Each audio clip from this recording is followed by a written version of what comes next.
হুকা ফাইটা যায়। এরা সবসময় তার পিছনে পড়ে থাকে, কেমন করে তারা নিচে নামাইতে যাবো। আমাকে বাংলাদেশের জাতীয় খেলা কি জানেন?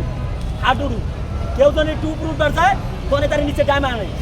তো আমগো এই চলচ্চিত্র ইন্ডাস্ট্রিতে এমনি তো ধ্বংসের পথে, সেই ধ্বংসের পথে ইন্ডাস্ট্রিকে একটু চাঙ্গা করার লেগে একজন আপু এবং ওনার হাজব্যান্ড দয়া করে মায়া করে আমাদের পাশে ছিল। এবং মেগাস্টার শাকিব খানকে দেয় বরবাদ সিনেমার মতো টাকায় ইনভেস্ট করে, বরবাদের মতো একটা বিগ বাজেটের সিনেমা 15 কোটি 20 কোটি 30 কোটি টাকার মতো ইনভেস্ট করে সে একটা সিনেমা বানায় আমাদের দর্শক থেকে হলে নিয়ে আসে। এই শাহরিন আপা, এই আজিম হারুন সাহেবী শাকিব খানের বরবাদ সিনেমার মাধ্যমে এমনও মানুষ আছে যারা 26 বছর এর আগে সিনেমা হলে হয় নাই, পুরো 26 বছর হলে হয় না। নিউ ইয়র্কের একটা ভিডিও দেখলাম, এক লোক আক্ষেপের সাথে কইতাছে যে বাংলাদেশের সিনেমা এতটা ভয়ানক অবস্থায় নষ্ট হয়ে পথ হয়ে গেছিল যে আমরা হলে গিয়ে সিনেমাটা দেখি নাই। এর লেগে আমরা হল থেকে হলমুখী হই নাই, আমরা সিনেমা দেখি না, হলে যাইতাম না। কিন্তু এই বরবাদ সিনেমা তো আমরা আনছি, আমাকে কে নিয়ে আইছে? বরবাদ। কেন আইলাম? এই আজিম হারুন সাহেব, এই শাহরিন আপার মতো প্রডিউসার আইছে দেখে।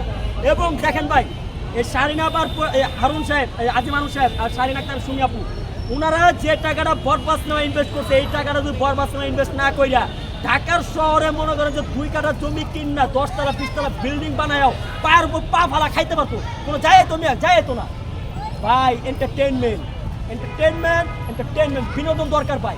সেও ভালো করে জানে আমাদের শাহরিন আপা একজন রোমান্টিক মানুষ, রসিকতার মানুষ, ওনার মন অনেক বড়, যার কারণে মায়া করে দয়া করে সিনেমার পাশে আছে মেগাস্টার শাকিব খানকে দিয়ে বরবাদের মতো বিগ বাজেট একটা সিনেমা বানাইছে। আর সেই সিনেমার পিছনে এক সিনেমার মানুষ 3% বস্তির প্লাবাইন, ওই প্লাবাইনটা কি করছে? সিনেমাটা পাইরিস গেছে ভাই। এটা বিদেশ থেকে পাইরিস হয় নাই, কারণ বিদেশে যে সিনেমাটা দেওয়া হয়েছে ওইখানে টোটাল পুরো ফুল সিনেমা আছে, কোনো কাটসাট নেই।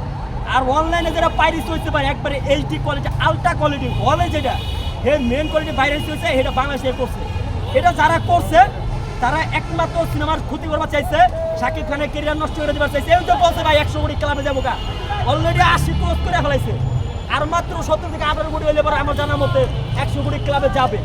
এই যে যখন ঢুকবো এর মধ্যে পাইরেসি ফেলাইছে ভাই, যারা করছে ভাই ওপরে এক একটারে দইরা পাইকারি মাইর আছে, একটারে মনে করে ইচ্ছা তো পাইকারি ধুলাই দিলে সব ঠিক হয়ে যাবে।